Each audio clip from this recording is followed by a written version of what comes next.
అందరికీ నమస్కారం.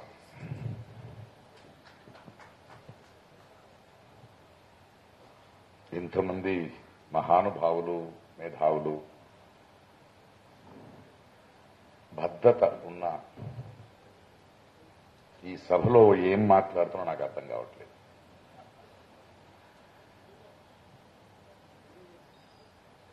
ఎందుకు పిలిచారో ఆలోచించా. ఇన్ఫాక్ట్ ఆయనకు కూడా ఫోన్ వచ్చిందంట ఎక్కడి నుంచి. నేను ఎక్కడికెళ్ళినా కొందరికి ఉంటుంది కదా, జయశంకర్ గారికి ప్రకాష్ రాజ్కి ఏం సంబంధం, ఆయన ఎందుకు పిలుస్తున్నారు అన్నారంట. అలా అడిగిన వాళ్ళకి జయశంకర్ గారు కూడా అర్థం కాలేదు, నేను కూడా అర్థం కాలేదు. భావజాలం ఒకటే, అంతే కదా, ఇంకేముంది. ఈరోజు కొందరు మాట్లాడుతూ జయశంకర్ గారు ఉండుంటే తెలంగాణను చూసేవాళ్లు అంటున్నారు. ఇప్పుడు ఈ మాటలు వింటుంటే నాకు తమిళ్లో పుదుమై పిత్తన్ అని ఒక కవి రాసిన మాటలు నేను గుర్తొచ్చింది నాకు. ఒక గుడి ముందు వెలుగుతున్న దీపాన్ని జనాలు దండం పెడుతూ నమస్కరిస్తుంటే పుదుమై పిత్తన్ ఒక అగ్గిపుల్లకి నమస్కారం చేశాడంట. ఎందుకని అడిగితే, వెలిగే జ్యోతి కన్నా వెలిగించిన అగ్గిపుల్ల పెద్దది కదా. అంటే ఈ రోజు వెలుగుతున్న తెలంగాణ అనే ఈ జ్యోతి ఏముందో దానికి అగ్గిపుల్ల ఒక నినాదమే కదా. మట్టి పనికైనా మనోడే కావాలా. ఈరోజు ఆయన జయంతి రోజు మనం ఇక్కడ కలిసాము, ఆయన గురించి మాట్లాడుతున్నాము, ఆయన స్మరణ చేస్తున్నామంటే ఆయన తెలంగాణకి కారణమైన అగ్గిపుల్లే. ఈ వేదిక మీద ఇప్పుడు నేను మాట్లాడాలి. సరదాగా జయశంకర్ గారి గురించి మాట్లాడదామంటే ఆయనతో ఉన్నవాళ్ళు, ప్రయాణం చేసిన వాళ్ళు మాట్లాడేశారు, లేదా గూగుల్ సెర్చ్ చేయాలి. అలా కాకుండా నాకు ఒక సబ్జెక్ట్ ఇచ్చాడు. భయం వేసింది సబ్జెక్ట్ చూసిన. ఏంటది? వైషమ్యాల సుడిలో వైవిధ్య భారతం. ఇక్కడో కర్ణాటక నుంచి వచ్చాను సార్, తెలుగులో ఇలాంటి టైటిల్ ఇస్తే ఏం చేయాలి నేను? నాకేదో పెద్ద బ్రేకింగ్ న్యూస్ లా వినపడింది అది. అలాగే ఉంది చూడండి, ఇవాళ టీవీలో వస్తాయి కదా, వైషమ్యాల సుడిలో వైవిధ్య భారతం, లేటెస్ట్ న్యూస్. కానీ ఆలోచిస్తే ఇది లేటెస్ట్ న్యూస్ కాదు. ఇది వైషమ్యాల సుడిలో భారతం వైవిధ్యత అనేది లేటెస్ట్ న్యూస్ కాదు, చాలా పాత న్యూస్. మనం పేపర్ తీస్తే చూస్తాం కదా, వరద వచ్చి హైదరాబాద్ చెరువులా అయిపోయింది. లేటెస్ట్ న్యూసే, కానీ పాత న్యూసే. 2 సంవత్సరాలు కూడా ఇలాగే ఉంది. ఎవడో ఒక రైతు తన పిల్లల్ని చంపి, భార్యని చంపి తను ఆత్మహత్య చేసుకున్నాడు. Latest breaking news, latest news కాదు ఇది. ఎవరో ఇద్దరు వేరే కులపు వాళ్ళు, ఆ జాతి ఈ జాతి లేదు, ప్రేమించుకున్నారు, పెళ్లి చేసుకున్నారు, ఊరోళ్ళందరూ వెళ్ళి ఆడిని చంపేశారు, బ్రేకింగ్ న్యూస్ అంటారు. బ్రేకింగ్ న్యూస్ కాదది. విన్నాం, 2 సంవత్సరాల ముందు ఉన్నాం, 10 సంవత్సరాల ముందు విన్నాం, మా నాన్న విన్నాడు, మా తాత విన్నాడు. ఆ దృశ్యాలు అప్పుడు కూడా చూశారు. ఇప్పుడు టీవీలో చూస్తున్నాం కదా, అప్పుడు చూశారు. అలాగే ఇది కూడా వైషమ్య సుడిలో వైవిధ్యత భారతం ఉంది కదా, అది బ్రిటిష్ వాళ్ళ నుంచి, వాళ్ళ ముందు నుంచి ఉంది. కానీ ఇంకా మీరు ఇతిహాసం చూస్తే యావత్ ప్రపంచంలో మనుకుల వికాసంలో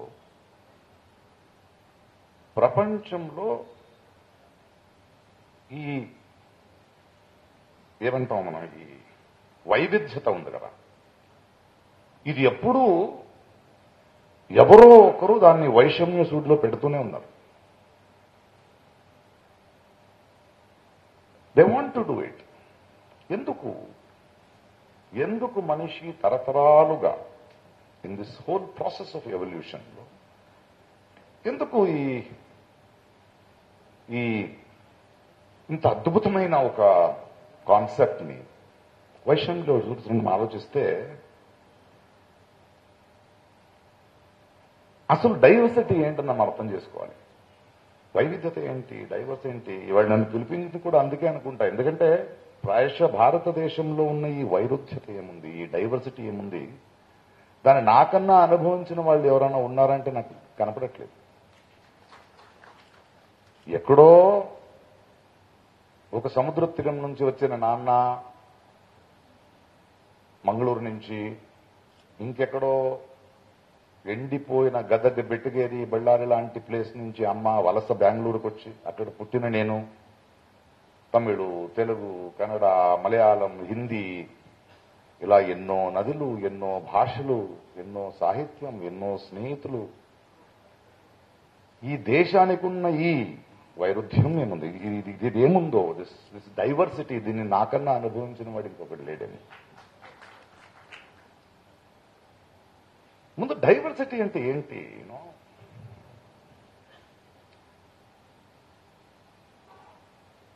ఈ వైవిధ్యత ఉంది కదా, ఇది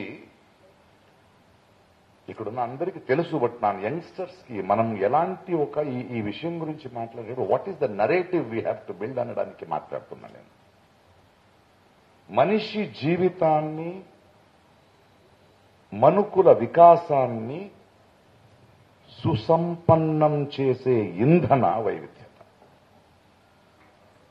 diversity is a fuel which enriches human life and the evolution of man. Simple గా మనం ప్రకృతి తెలిసిపోద్ది వైవిధ్యత ఇంపార్టెన్స్ ఏంటి. ఒక అరణ్యం చూడండి, ఎందుకంటే మనం ఈ మధ్యలో ఆ సెన్సిటివిటీని మర్చిపోయాం.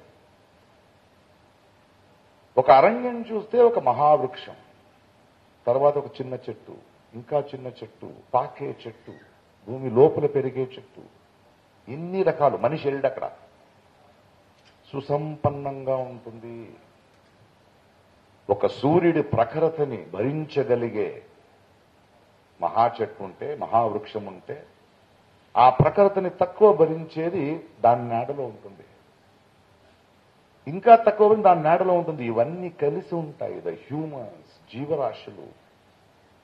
That is the richness of diversity.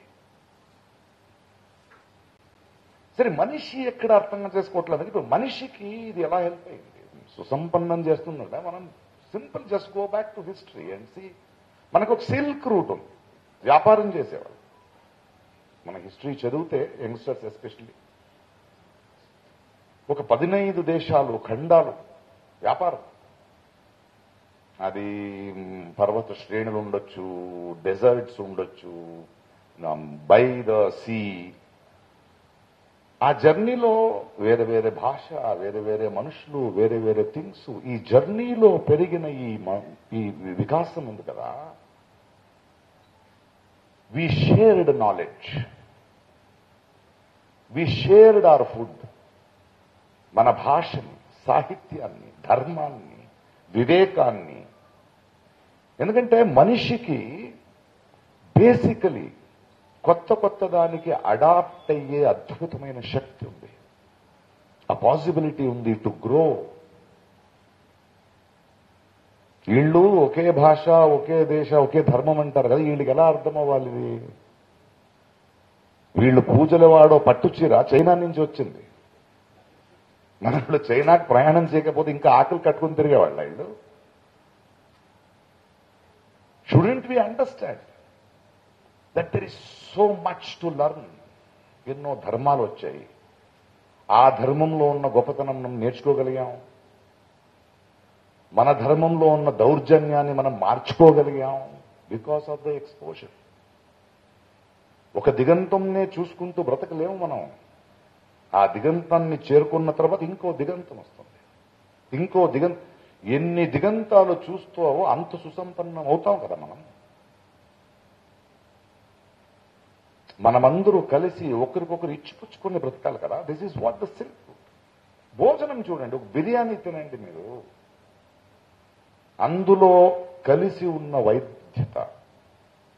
ఎక్కడి నుంచి వచ్చింది మసాలాలు, ఎక్కడి నుంచి వచ్చింది ఉల్లిపాయ, ఏ ప్రాంతం నుంచి తెస్తాం రైసు, అవన్నీ కలిపి ఒక వంట చేస్తే ఆ ఘమ ఘమ ఫుడ్, అక్కడ వైవిధ్యం కావాలి మనకు. That is food. భారతదేశంలో చేపల గురించి చూడండి, 3 సైడ్స్ సీ. ఇక్కడ అరేబియన్ సీ ఉంది, బే ఆఫ్ బెంగాల్ ఉంది, ఇక్కడ ఇండియన్ ఓషన్ ఉంది. మనలోనే చేపలు ఎలా ఎలా తింటాము, ఎలా ఎలా వండుకుంటామని చూస్తే గుజరాత్ టేస్ట్ వేరు, గోవా టేస్ట్ వేరు, మహారాష్ట్ర టేస్ట్ వేరు, మ్యాంగ్లూరు టేస్ట్ వేరు, కేరళ టేస్ట్ వేరు, తమిళనాడు టేస్ట్ వేరు, ఆంధ్ర టేస్ట్ వేరు, వెస్ట్ బెంగాల్ టేస్ట్ వేరు. వీటిని సంభ్రమిస్తూ బ్రతుకుతున్నాం కదా.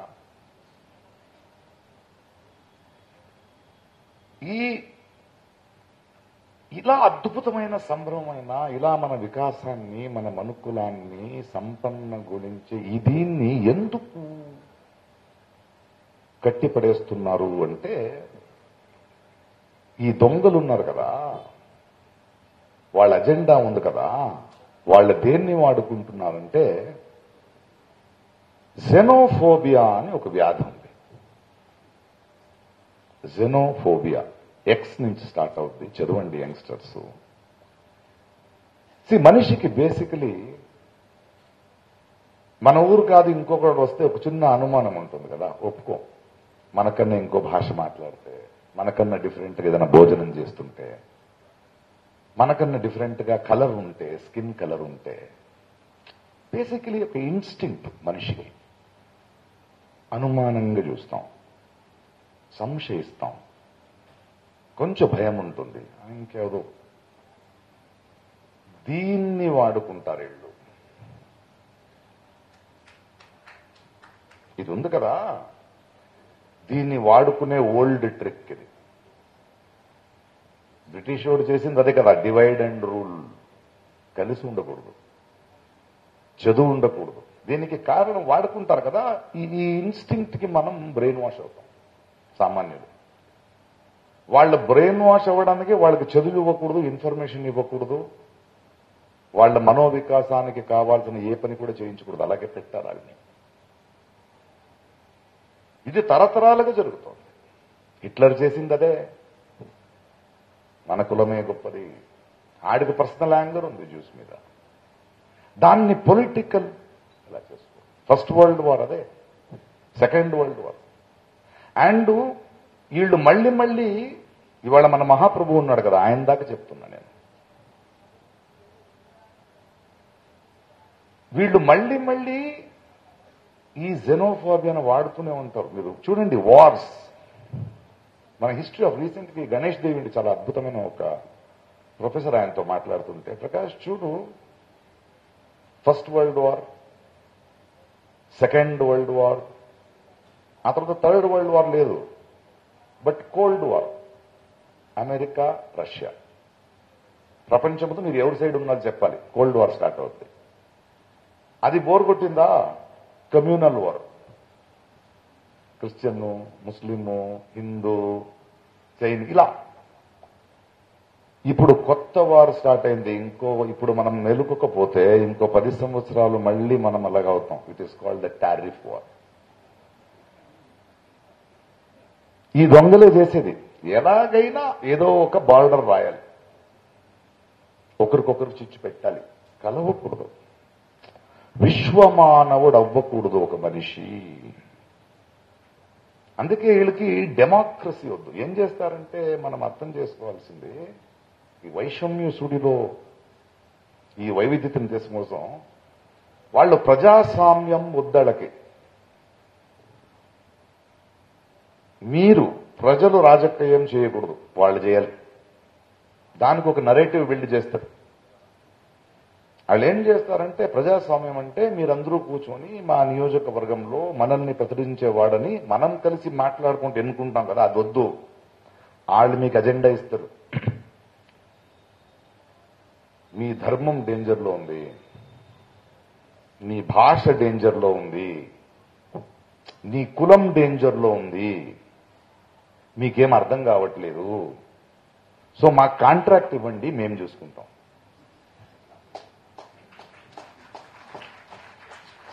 ఎంత సింపుల్ టెక్నిక్ కావాలి అంటే కాంట్రాక్ట్. సో మీరేం ఆలోచించకూడదు. ఇంకా ఎలక్షన్స్ వస్తుంటాయి అంటే మీరు ఏమీ ఆలోచించకూడదు. మీరు దేని గురించి ఆలోచించండి. ఇంపార్టెంట్ ఇష్యూస్ వద్దు. కరప్షన్ జరుగుతుంది, జాబ్స్ లేవు, హాస్పిటల్స్ లేవు. లేలే పాకిస్తాన్ కేర్ఫుల్, అటు ముస్లిం. మన దేశంలో 15 సంవత్సరం అదే కదా, ముస్లిము, పాకిస్తాను, బీఫు, దీనికి పుల్వామా, గుళ్ళు, అయోధ్య. మన దేశంలో స్వతంత్రం కోసం, తెలంగాణ కోసం ఏ ఉద్యమమైనా ఉద్యమాని కోసం ఉపవాసం చేసిన వాడిని మనం చూసాం. ఒక గుడి ఓపెనింగ్ కి 11 రోజులు ఉపవాసం చేసిన వాడిని చూసారా మీరు? ఆ నిరసన కూడా ఎలా చేశాడు చూడండి. సో దిస్ ఈజ్ వేర్ అంటే ఈ టెండర్ తీసుకున్న వాళ్ళు ఉన్నారు కదా, వీళ్ళు చాలా కష్టం. ప్లస్ వీళ్ళ పని ఎంత ఈజీ కాదు. ఈ వైషమ్యం ఉంది, అదే హెట్రెడ్ ఉంది కదా, దాన్ని మెయింటైన్ చేయడం చాలా కష్టం. దాన్ని మెయింటైన్ చేయాలంటే చాలా ఇన్వెస్ట్. అందుకే పుకారు వాట్సాప్ యూనివర్సిటీలో ఏదో క్రియేట్ చేయాలి, ఆడొచ్చాడు ఈడొచ్చాడు అంటే దాన్ని ఫీడ్ చేస్తూ ఉండాలి, జనాల్ని మాయ చేస్తూ ఉండాలి. ఎకనామిక్స్ గురించి అన్ని దానికి తీయండి, కశ్మీర్ ఫైల్స్ తీయండి, కేరళ ఫైల్స్ తీయండి, అది తీయండి, ఇది తీయండి. This is where we have to educate the people. ఎవడైనా ఎక్కువ మాట్లాడా పొలిటికల్ ప్రిజనర్. వీడు ప్రకాష్ రాజు గారు ఎక్కువ మాట్లాడతారు కదా, ఆడిని ఏం చేయాలి ఇప్పుడు? యాంటీ హిందూ వాడు. వాళ్ళు ఎంత బ్యూటిఫుల్ చదివే. నేను హిందూ టెర్రరిజం గురించి మాట్లాడలేదు, హిందూ భయోత్పాదన గురించి మాట్లాడలేదు, సంఘీ భయోత్పాదన గురించి మాట్లాడలేదు. నేను ముస్లిం భయోత్పాదన గురించి మాట్లాడాను, అల్ ఖైదా భయోత్పాదన గురించి మాట్లాడాను. కానీ వాళ్ళు అది జనాలకి వెళ్ళిపోతే ప్రాబ్లం అయిపోద్ది కదా, ఈడు యాంటీ హిందూ, అంకల్ హిందూ, ఇదే వాళ్ళకి. ఎలా అంటే వాళ్ళకేంటంటే వాళ్ళకి బురద చల్లడానికి 20 సెకండ్లు చాలు, కడుక్కోవడానికి నాకు 2 రోజులు అవుతాయి కదా. కానీ జయశంకర్ లాంటి వాళ్ళ స్ఫూర్తితో 100 సంవత్సరాలు కూడా నేను కడుక్కుంటూ ఉంటా. ఆ ఓపిక నాకుంది కదా, ఎందుకంటే నాకు తెలుసు మీ గురించి. నా భయమే మీ బలం. భయపడను, ఏం చేస్తారయ్యా, అంతే కదా. అంటే ఇక్కడ ఆ పెద్ద ఆయన గురించో ఇక్కడ ఉన్న వాళ్ళ గురించో వింటుంటే ఈ రోజు ఇక్కడ ఈ తెలంగాణ గడ్డి మీద మనం మాట్లాడుకుంటున్నామంటే వాళ్ళు ఎన్ని త్యాగలు, ఎన్ని కష్టాలు, ఎన్ని నొప్పిలు భరించారో అందులో ఇంత భరించలేమా మనం? అదే కదా. కానీ దీని నుంచి ఎలా రావాలి మనం బయట? నాకు కొంచెం ఒక 2 లేట్ అవ్వట్లేదు కదా. నాకు కొన్ని అద్భుతమైన మిత్రులు ఉన్నారు. ఈ ప్రకృతినే నేర్పుతుంది మనకి. మనం ఫస్ట్ అర్థం చేసుకోవాల్సింది ఈ వైవిధ్యతని. How do we sensitively understand, సూక్ష్మంగా ఎలా అర్థం చేసుకోవాలి. చూడండి, మొన్న నాకు కొంచెం మంచి ఫ్రెండ్స్లు ఉన్నారు, సైంటిస్టులు. మొన్న వర్షం ఎక్కువ ఉందని ఉడిపి సైడు, ఇంత పెద్ద వర్షం ఉంది, 20 సంవత్సరం రాదంట, వర్షం చూడాలని 2 రోజులు వెళ్ళాం, 4 బండేసుకుని. ఇంత వర్షం వస్తుందంట, ఊర్లు చెప్తున్నారు, నదులు ఉన్నాయంట. వెళ్తుంటే తుంగభద్ర అని నది ఉంది, దానికి ఒక డ్యామ్ కట్టారు. ఆ డ్యామ్కి గేట్లు ఉన్నాయి, అది ఐరన్ గేట్స్. అది రిపేర్కి వచ్చింది. రిపేర్కి వస్తే దాన్ని రిపేర్ చేయాలి, డబ్బు లేదంట. దాన్ని రిపేర్ చేయాలంటే అక్కడ డ్యాంలో వర్షకాలంలో నీళ్లు కలెక్ట్ చేసుకుంటే ఆ తర్వాత అది తెలంగాణకి, ఆంధ్రాకి, కర్ణాటక కూడా హెల్ప్ అవుద్ది. సో అప్పుడు కట్టిన డ్యామ్ ప్రకారం రిపేర్ ఏదైనా వస్తే తెలంగాణ నుంచి ఒక 5 కోట్లు ఆంధ్ర నుంచి ఒక 10 కోట్లు, కర్ణాటక నుంచి ఒక 25 కోట్లు పెడితే అయిపోద్ది. 25 కోట్లు డబ్బు లేదంట. ఇది రాజకీయం అంటే, రాజకారణం అంటే. ఇప్పుడు నీళ్లు వాళ్ళు పెట్టట్లేదు, అక్కడ బ్లాక్ చేయట్లేదు. అందువల్ల లక్షలాది హెక్టర్ ఉన్న రైతులకి వాటర్ ఇవ్వలేరు. సో గవర్నమెంట్ ఒక రూల్ పంపిస్తుంది, ఒక రిక్వెస్ట్, ఈసారి ఒక పంటే తీయండి మీరు, రెండో పంట తీయకండి అని. ఇది ఇలా ఉన్నగా ప్రకృతిలో ఆయన ఒక వైల్డ్ లైఫ్ సైంటిస్ట్ ఆయన చెప్పాడు, ఎక్కడి నుంచో ఒక డక్ అది ఆ ప్రాంతానికి వచ్చి ఇక్కడ రెగ్యులర్ గా ఈ నీళ్లు ఆపినప్పుడు ఆ నీళ్లు తీరానికి దగ్గర వస్తుంది కదా, ఆ టైంలో కరెక్ట్ గా ఆ 1 month లో అక్కడున్న ఒక చిన్న చెట్టుల మీద తన ఎగ్స్ పెట్టాయి. అవి 1 month తర్వాత బయట వస్తే దూకితే స్ట్రేట్ వాటర్లో పడుతుంది. కానీ ఇప్పుడు వాటర్ లేదు, పాప ఆ డక్కి ఈ గవర్నమెంట్ దగ్గర డబ్బు లేదన్న విషయం తెలియదు.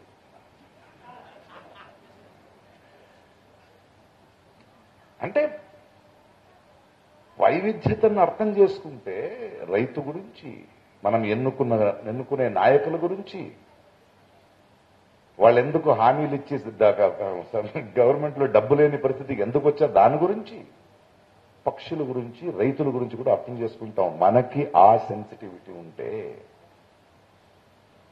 మొన్న మళ్ళీ ఆ బండిపూర్లో నైట్ ట్రాఫిక్ కావాలన్నారు, దాని గురించి డిస్కస్ చేస్తున్నాం.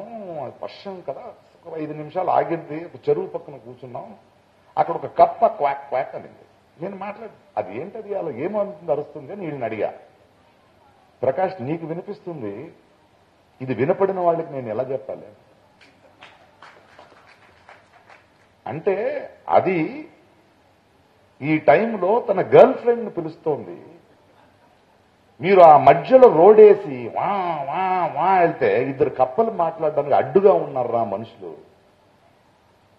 ప్రకృతి గురించి, ఈ వైవిధ్యాన్ని కాపాడుకోవాల గురించి మనకి ఇలాంటి సూక్ష్మత లేకపోతే ఎలా అని. సో ఈ వైషమ్యాన్ని కానీ, ఈ పాలిటిక్స్ కానీ, ఇవన్నిటినీ మనం అర్థం చేసుకోవాలంటే మనం ఫస్ట్ సెన్సిటివ్ అవ్వాలి. మనకి ఎడ్యుకేషన్ కావాలి, వచ్చే తరాలకి, యంగ్స్టర్స్ కి, మా పిల్లలకి. Why is diversity important? ఎందుకంటే వీళ్ళు యూనిటీ ఇన్ డైవర్సిటీ అంటే మనం అంటున్నాం, వాళ్ళు యూనిఫార్మిటీ ఇన్ డైవర్సిటీ అనుకున్నారు. ఒకే చెడ్డీ వేసేస్తే అందరికీ, ఒకే భాష చెప్పేస్తే అందరికీ యూనిటీ ఇన్ డైవర్సిటీ, యూనిఫార్మిటీ అనుకుంటారు. అది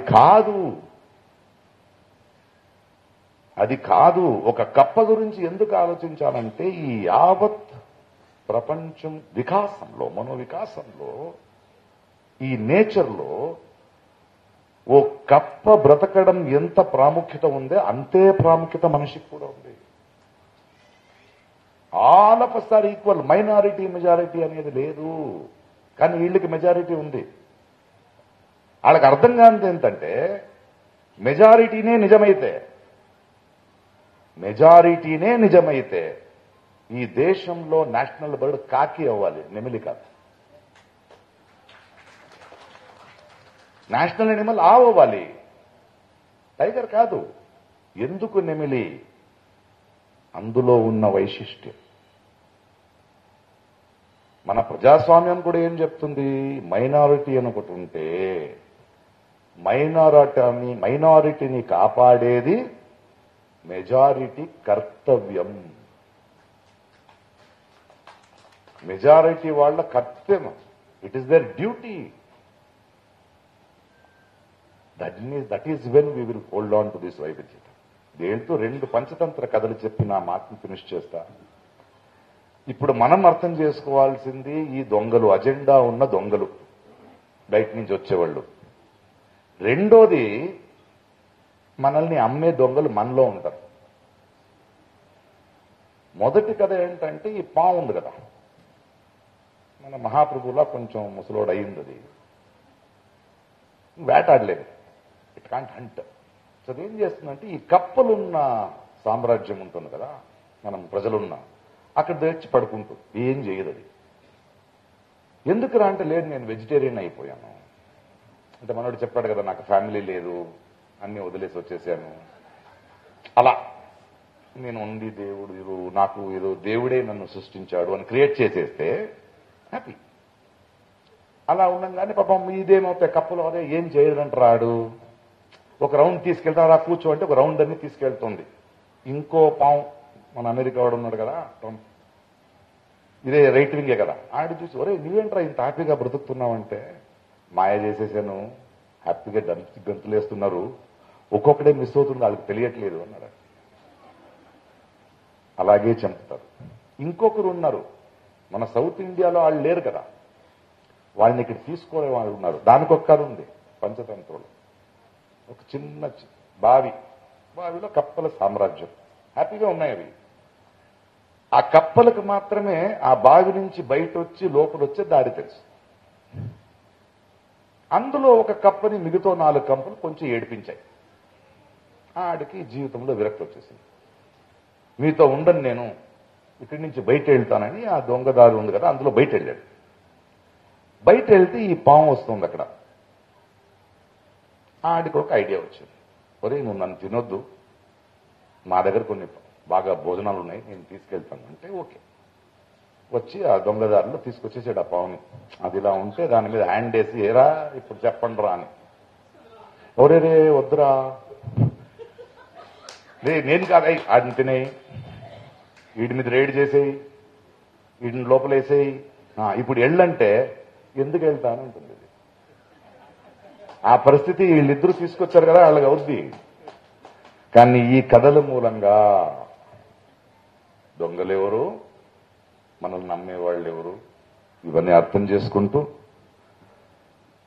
వైషమ్యం సుడిలో డైవర్సిటీ ఉంది. కానీ ఇలాంటి సభలు, ఇలాంటి సంవాదాలు, ఇలాంటి స్ఫూర్తులతో లెట్స్ ఫైట్.